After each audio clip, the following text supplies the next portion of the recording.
This is Honda's new NX500, based on the ever-popular CB500X. Everybody always seems to think that to go on a big adventure or a tour, you need a bigger bike. You need a 1,000-litre Africa Twin or something similar. They can be quite intimidating. This A2 compliant, nice, easy, parallel twin, really solid base to start off your motorcycle journey. I'm Liam, this is Moto Planet. Let's take a look. Oh, it's comfy. So, tech specs. It's a 471cc parallel twin. It's got 47 horsepower at 8,600 RPM, 43 Newton meters of torque at about 6,500 RPM. It weighs 196 kilos. You're looking at about 64 to the gallon out of a 17.5 litre tank, which will get you around 250 miles, depending on your riding style. It costs £6,899 starting, with an option of 4 packs: urban, adventure, travel, and comfort. Boom, got it. But anyway, enough of everything you already know. Let's go back to Honda and take a look at my first ride. Right then. Let's go. Right then. Ooh. That's light, that's very light. Ooh, and a bit snatchy. Okay, okay.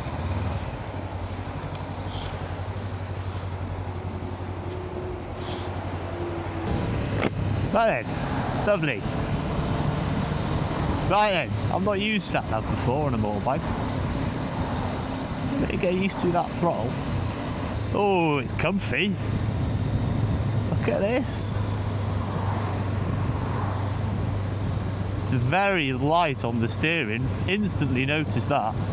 Now, I've actually ridden a Honda. I've had a Honda CB650. So everybody talks about the indicator thing, but to be honest, it's become quite normal to me and everybody else is off.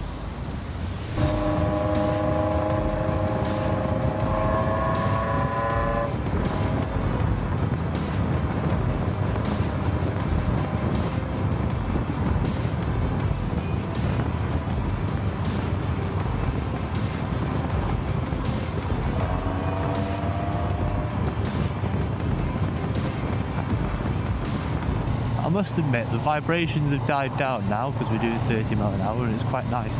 But I did actually forget about the vibrations, to be fair. Ooh, lovely. Lovely jubbly. Oh. So we'll start with what everybody sees first about the bike, and we'll start with the aesthetics, what it looks like. And instantly, it's a really striking design. Previous model was a bit softer, had a bit more of a pointy front to it. This has got a nice flat face to it. It's almost a little bit more aggressive. Looks a bit more Dakar rally kind of vibes. Very similar to the Africa Twin. It's almost like a little baby brother of it. But I do really like what they've done with it. It just sharpened it up a little bit. Just feels a bit more aggressive, a bit more inviting to go on an adventure, up some B roads, some green lanes, whatever. I do really, really like it. It's great. Talk about the bike, talk about the engine. So it's a parallel twin, 471cc, blah, blah, blah. We already know this. For a twin, you'd expect quite a lot of vibration, quite thumpy, quite snatchy. Leaving the dealership, as you might have just seen in the first ride, it was a little bit twitchy leaving there, so I was a bit amateur. However, I think that might be down to me and I'm just not used to the throttle. Once I got used to it and after I've moved it around a little bit, I'm a bit more used to where the clutch is and the throttle, so it's not been too bad.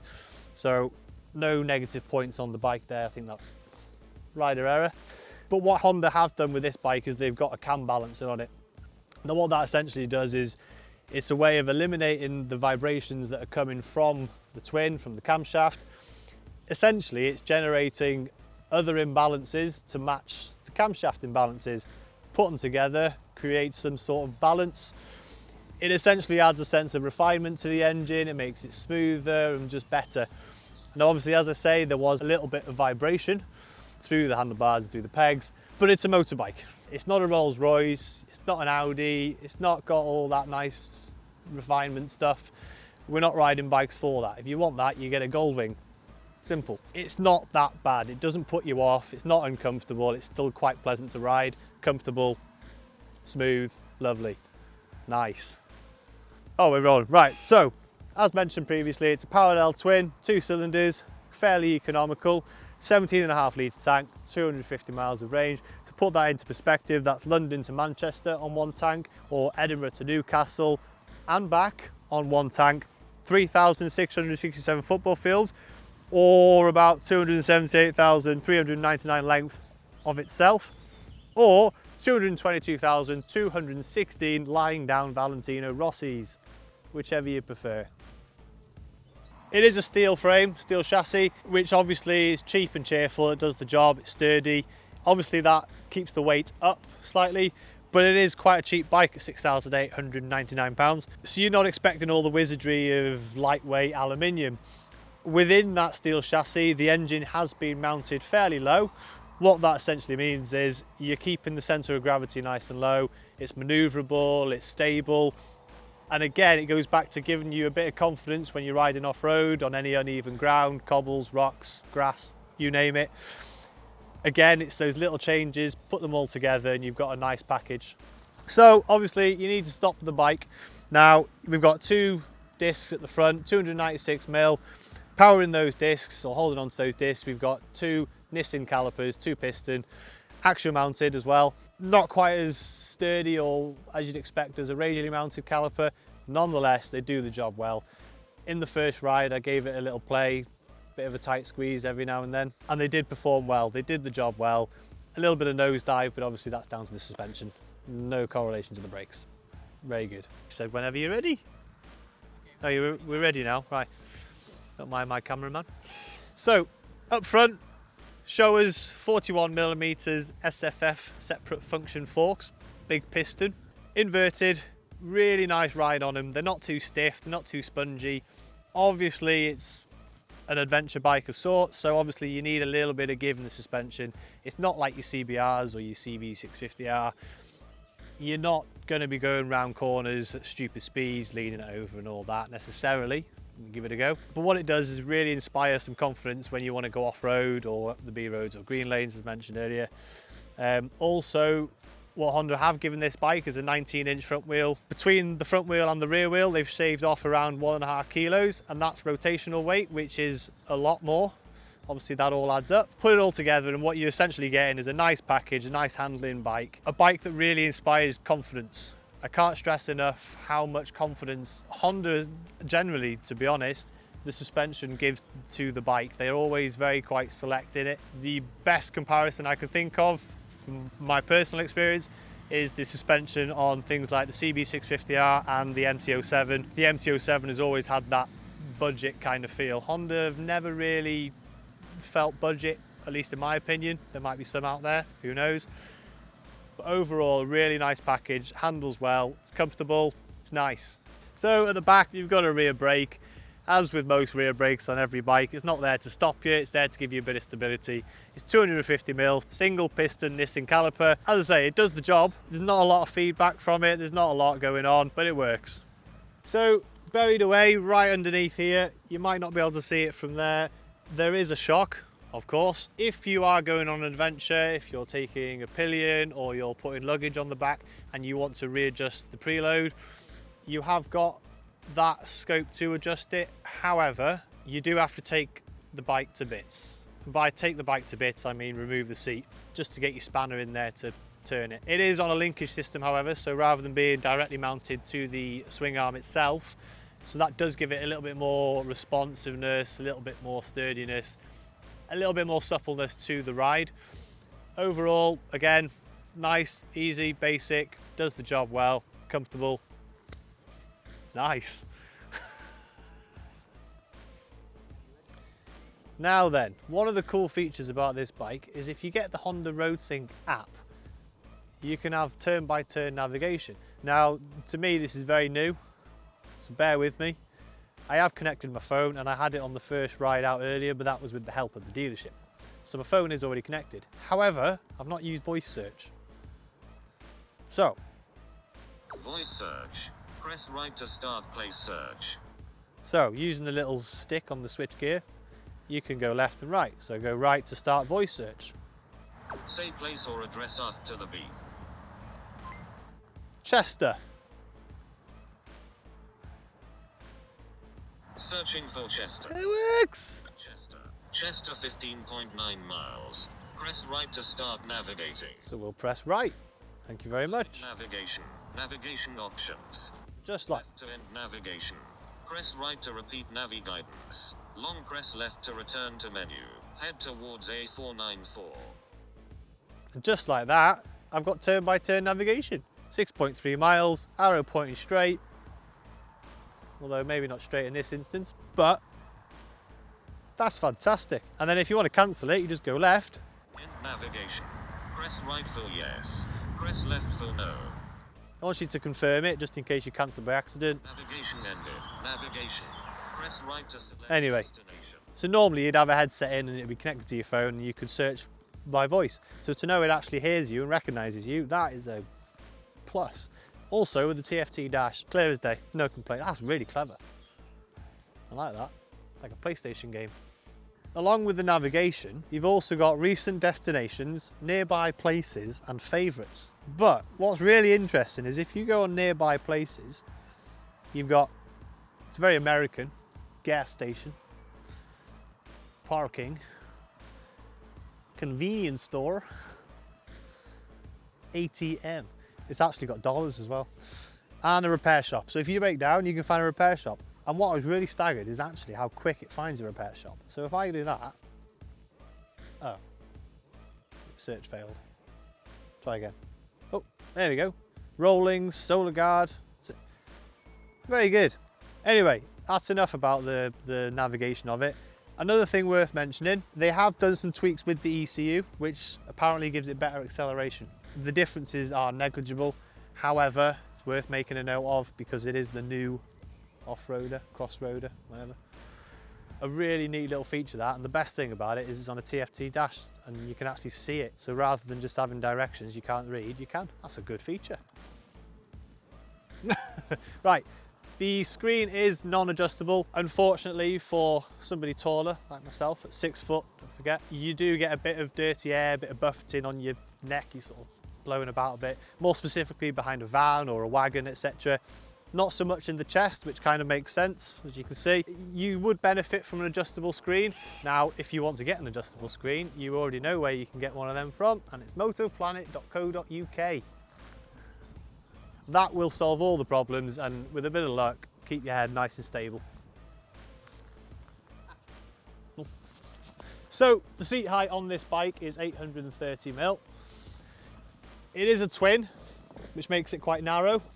And as you can see, I've got the balls of my toes firmly to the ground. I am on a bit of a slant, so we'll allow a bit of give for that. I'm 5'11", although I claim 6 foot with the shoe on, and I'm pretty comfortable, nice and sturdy on that. Obviously, with it being a twin and the engine quite low, it doesn't quite feel like you've got a horse or a cow between your legs. So again, you can stand up all very comfortably. The switchgear on a Honda is, some people like it, some people hate it.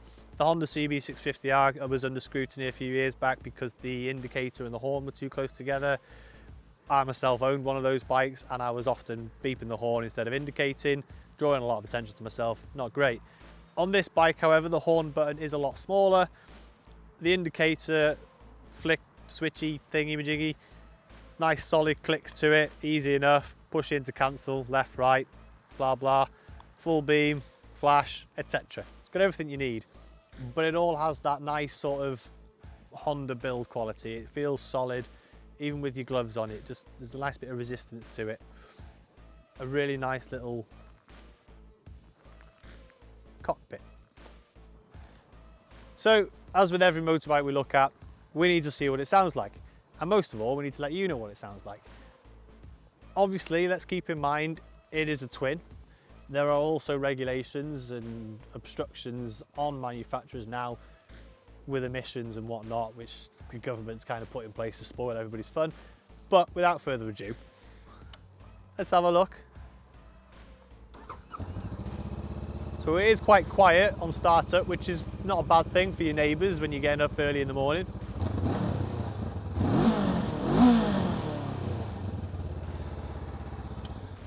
Do you know, for a twin, that's actually not that bad. Maybe it's a Honda thing, because I seem to remember the CB650 that they did.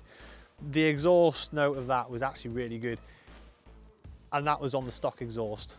I actually put an aftermarket exhaust on that bike, and that was a really bad idea, but that's another story. Overall, 3 out of 5 spark plugs. And then, outfit change complete. Enough about the bike, we're going to go for another ride. Hi there. Let's go for another ride. This is what we're about.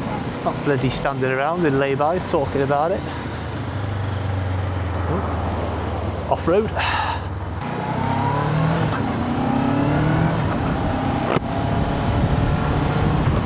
Oh, that's nice. Nice to be back on it. Back on the saddle. Right, so I do really like this biking. It just makes you want to chill out. It just makes you want to relax. Ever the adventurer on an adventure bike, we're going to go up the mountain.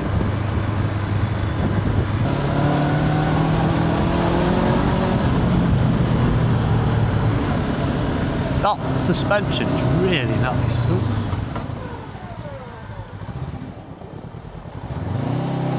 Hill start, nailed it. Nice, up we go. Look at that. Oh, we're adventuring now. Watch out for the sheepies. Hello, sheepies.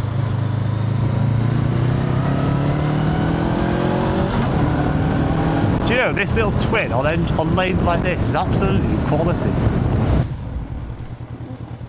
Yeah. I'm hot now. Right then, well, what a day.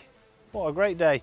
So obviously started off with the first ride impressions, loved it, thought it was absolutely great. Could have done with a bit more power, but obviously the question we asked was, is bigger better? Do you need a big Africa twin? Honestly, not necessarily. There's a case for both, isn't there? So coming up this lane just now, it felt absolutely at home. It's got more than enough torque. It's not an overwhelming amount. It's not going to put you off. It's not going to scare you off. I'm new to the adventure bikes. This is the first time I've ever ridden one such as this. One thing I love the most, the seating position. I really understand why people buy these bikes, and I really understand why they sort of outsell a lot of other various bikes. I also like the fact that I could sit on it quite comfortably doing 40 or 50 mile an hour and not really stress about wanting to go much quicker than that.